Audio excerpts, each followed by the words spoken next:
നമസ്കാരം, സുപ്രഭാതം. ശുഭചിന്തയിലേക്ക് എല്ലാവർക്കും സ്വാഗതം.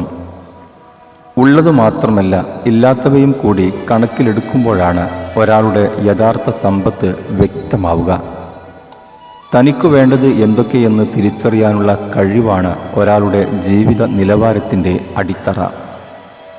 അന്തസ്സിൻ്റെയും പദവിയുടെയും പേരിൽ സമ്പാദിച്ചു കൂട്ടുന്നവർ അവ എങ്ങനെയെങ്കിലും ഉപയോഗിച്ചു തീർക്കാനുള്ള വ്യഗ്രതയിലായിരിക്കും.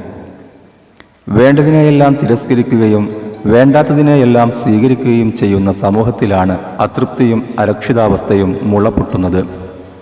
അത്യാവശ്യത്തെയും ആവശ്യത്തെയും അനാവശ്യത്തെയും നിർവചിക്കാനും തരം തിരിക്കാനും അറിയാവുന്നവർക്ക് സ്വത്തും സാമഗ്രികളും ലക്ഷ്യമാകില്ല.